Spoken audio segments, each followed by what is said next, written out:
Welcome to TPI, the global leader in test products. Jim Widener here with Test Products International. Just want to give you an overview of our Ctrend 2 software to help you get started to be able to set up a database and everything and get going with your product. So Ctrend 2 is very much like our VibeTrend product. It's very easy to use. It's very intuitive. Um, you have everything you need right at the top. File to import data, export data, import your VibeTrend data. If you have VibeTrend and we're upgrading to Ctrend 2 data, you do that right here. Route Manager, where you set up your routes and everything, just like you would do in our VibeTrend product. Setup, this is where you actually set your default app units, your displays, bearing database, all of that is dealt with right here. I'm just going to go ahead and convert this over to cycles per minute, imperial units, um, VA band descriptions rather than being band 1, 2, 3. You can label them to subsynchronous vibration, unbalance, misalignment, looseness, and name them whatever you want to for your vibe bands. Um, this is how you want it to display when it comes up. If you just want to see a trend or show your FFT, you do this under your vibe point display. I like to have both come up, so I always leave it on show both. And I always like to have my velocity spectrum. So your FFT display, if you want to see it in bars or lines, you can switch that right here as well. So once you're done, you just tell it to save. Uh, this is your tools, your route manager, types, answer list manager, where you can actually go through and create your routes and edit them right here. Your 2 meter and from meter, this is where you upload and download from our Ultra 2, our 9080. We actually even pull data off of our 903Xs, our 9D38 and 9034. Our online data comes in from here and you can manually import it or you can have it update automatically. Same thing, your language packs are here, and then your help file. This is where your user guide is. It'll walk you through everything. Your ISO standards are here. Activation, this is where you activate the software for the different features and everything that you will receive when you purchase software is the activation code. So software version, so you can see if you want to update or anything off our tpi.pocketviber download site as well. And you can check for updates at that site right here. So I'm going to go ahead and get started here. When you get the software, you essentially just have your asset manager here because you don't have any machines or anything built into it. And you get started with the software, you have a lot more levels of hierarchy with the Ctrend 2. This way you can really break down your machines down to the components and right down to the bearing.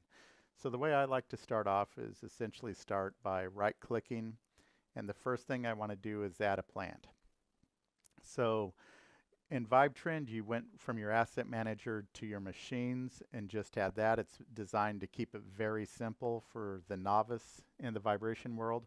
This one's much more advanced. So usually you'll have multiple plants that you're dealing with. So I'm just going to go ahead and add a plant here. And the first plant, I'm just going to call this my Oregon plant. So, because I got a plant in Oregon. So we call it the Oregon plant. And here's where we can put in description about the plant. Is it a paper mill? Is it a refinery? Is it a tech facility, a chip plant or chip facility? Whatever it is, you can put that in. You could add a logo or an image of the plant here. The criticality, if you have a bunch of different ones, you can set that to low, medium, high. So we'll set this one at medium. So your KPI threshold, your email notifications, if you want to be emailed of any alarm or caution that happens in the plant, you can actually set yourself up to receive those. Contact info, the address, and everything for the plant you would set here. So let's go ahead and add our Oregon plant. Excuse me there. And we have it in. The next thing we have in our plant are certain areas. So we could have a blower area, we could have a paper machine area, we could have a pump area, whatever it is. So I'm going to go ahead and create a blower area here. So I just right click and I'm going to add an area. And at this point, I'll call this my blower.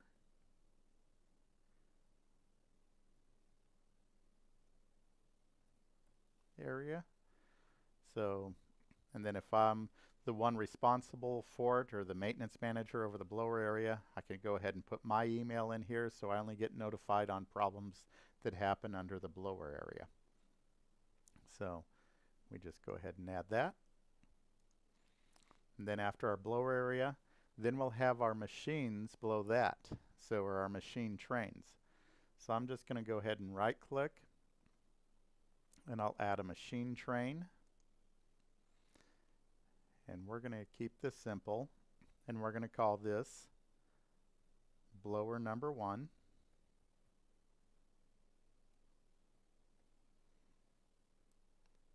Right here. Now I have my setup for that machine train. So we're going RPM, imperial, our displacement type. I want in peak to peak. We set our speed here to 1800 for this blower. And then speed range over which alarms are enabled. You can use this if you have a variable speed machine and you know at certain speeds you don't want to actually save the data. You can actually put that in because you know it runs next to critical, so the vibration readings are higher than normal when it hits that area. Usually you'll program it out, but this is another way of actually keeping bad data from getting into your system. So once that's set, I just tell it to add, and there's my blower number 1. Now below my machine train, I'm going to have a motor and a blower, or a fan. So I'm going to go ahead and create my motor first. So I right click and I'm going to add a machine to my machine train. And this is going to be my motor. So I'm just going to call it MTR for motor. And I'm going to say NDE for non-drive end. Okay. And now that's how it's going to show up in my 9080 or in my Ultra 2 device or in my 903438. So we don't have any additional information we want to save with this. We're keeping it simple, so let's go ahead and add. Now under my motor, I need to add my vibration points at this point. So I'm going to go ahead and add my vibe point. So, and right here, I'm going to call this MTR. Actually, I have to go back up and name my motor again. Sorry about that. Motor NDE, non-drive end. Here I'm setting the speed at 1800 again. Okay. Here I can link it with a bearing. So let's go ahead and my bearing, I'm going to set a 6318 for this bearing. And let's just say it's MRC. So I select. Now it added that bearing frequency, so I have those bearing frequency markers there.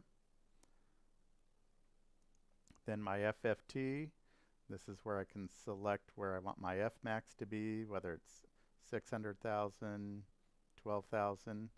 So let's just go ahead and leave it out here. And then my lines of resolution, I can go from 400 all the way up to 51,200 lines of resolution. So I'm going to move it to 6,400. Now the thing it does know, if you're going to a 9080, the 9080 will only do 800 lines of resolution. So it's only going to send what the 9080 can do, but it will bring the two together, the data from the Ultra 2 and the 9080, so you can trend them over time for these. VA bands, this is where you can actually go in and customize your VA bands. So if you have a gear frequency or a lobe frequency that you want to monitor, or the blade pass frequency, you can actually program these by turning this off. And now I can go through and change where I want band 2 to be. So if I don't want it to be from 900 to 2700 and I want to make it from 900 to 1000, I can go ahead and, whoops, going the wrong way here. Or I can just highlight it. Let's just make it 1100 that it goes to for that one. And then my alarm setups. I have my ISO alarm on, but I can go through here and select each one. My bearing damage units, where they are and if they're on, and leave all that the same there. But that's where you program the alarms. Back to the general, everything's there. I just add it, and I created my vibration point. Now here I need to go back and edit, so you just right click, edit machine, and we just call this motor and update. So now my motor non-drive end is done. I need to create my motor drive end. So I go back here, right click, or if you want to, because I know my motor drive end is going to be the same, I can highlight it, right click, copy, go to my motor, right click, paste, and now all of my setup that I'd set up before is the same. Now I just need to rename it to motor drive end. So there's the motor drive end. Everything will be the same. Oh, I want to change my bearing, because on the drive end, let's just say I got a 6319.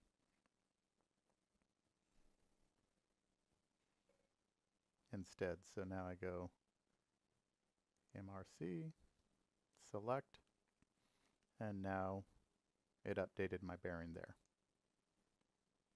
So now I got my motor done. Now the next thing I'll have below my blower is the blower itself. So now I'm going to add a machine. Same thing here.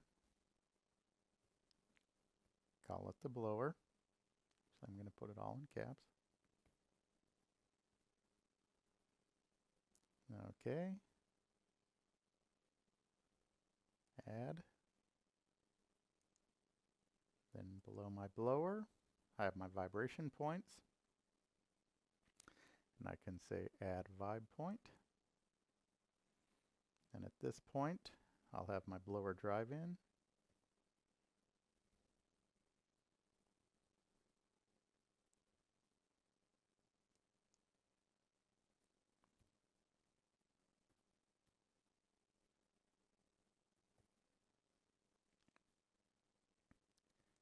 And you know what? We're going to say this is a belt-driven machine, so the blower is only going to be turning 1200 RPM.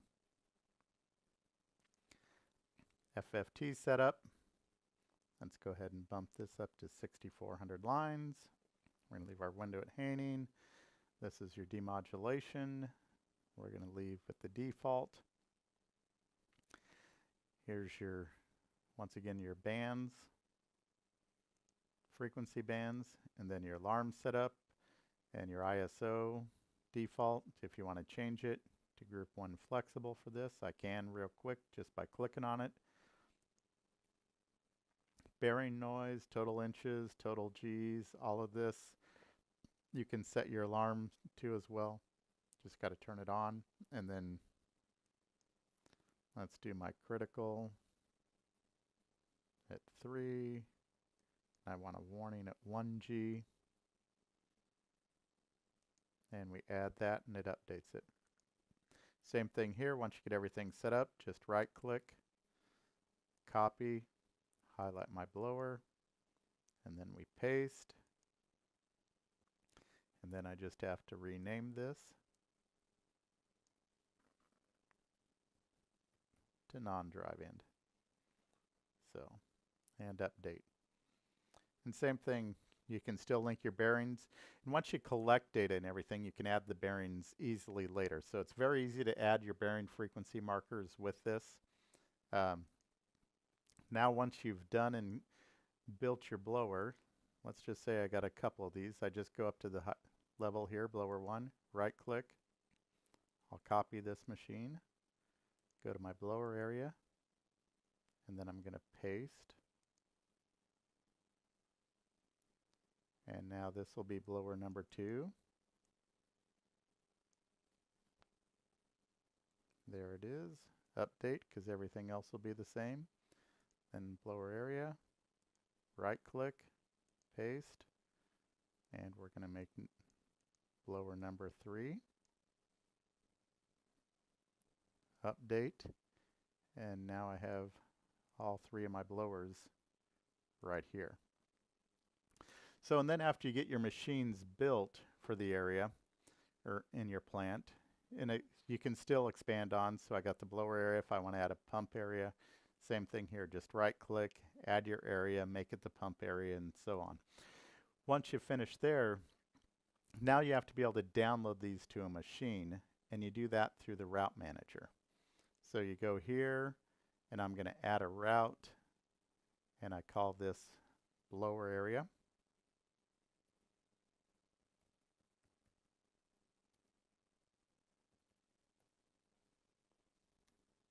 Blower area 1, add. Then I have to add my machine, so I just highlight this, add measurement points. Here are my machines, and let's just say I go 3, 2, 1, or want to change those on how they go into. I just select how I want to add them. So I'm going to add 1,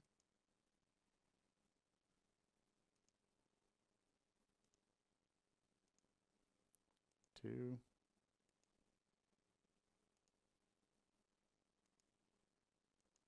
or you can select the whole area and add the whole area at one time. So then I update, detected, send new routes to keep your device up to date. Okay. Excuse me. So now I've actually created my route, and that's pretty much all there is to building the routes with these. Now the other thing that I didn't put in here that you might want to do with your machines is add machine inspections. So on your motor here, this is belt driven, so under motor I may want to do my inspection after that. I can actually go here if I'm running an ultra and add another reading type, and that's add inspection. So at this point you come through and you add an item. So now what's it going to be? This is going to be an inspection question. Question 1, this is what I want to say. I'll make it a belt inspection. So belts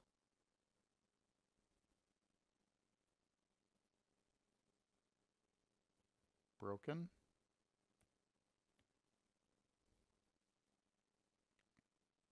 Then I can say, is it okay, critical, or warning? So, and then yes is good, or yes is bad, no is good. So you can set all that there. So, but I'm going to leave it up to my person doing the inspection. Is this a warning or a critical? So he can set the level out in the field. So this is where you put your answer information. If you want to enter text or a number, you can do that as well. So this is all the different things you can do. I'm leaving it at none because I'm building it right here. So at this point, I just add. Now belt broken, and the guy can check off what he wants to there. Now let's go ahead and add, because I want him to take a temperature reading. So this would be data, temperature, question, and this will be basically where you want him to take the temperature. So I'm going to say MTR DE, because I want him to do it on the drive end. And I set up an alarm level. So upper critical, I can set this value to, let's just say 220 would be my critical, and my upper warning will be 180. So I'm notified if it gets above 180 for a warning. Then I can set a lower critical or a lower warning as well. So if I have a heat exchanger, I want to know what temperature is coming in, going out. So, and make sure it's changing the way it's supposed to, I can actually set alarm levels up for that and alarm on them. So now I got it, belts broken, and you can add as many as you want below this, and it comes up in a list form for the operator or the vibration analyst who's out collecting the data. So and that's how you actually create your inspections. So now I can just go ahead and say add, and now I have my blower inspection that I've created as well. So I don't have any data in, so it's not showing anything yet, but there's everything that's set up. It's how you build and start building and constructing your database for the Ctrl2 software. So we'll have more in-depth videos. If you need on-site training or need to do a WebEx with us, we're here to help you to get your database up and running. We can have a consultant or set somebody up to come and visit your plant site to help construct and build these databases as well. So that is how you actually build and create a database in Ctrl2 software. So feel free to get a hold of us if you have any other questions. Jim Widener, if you need anything else, don't hesitate to call. Thank you.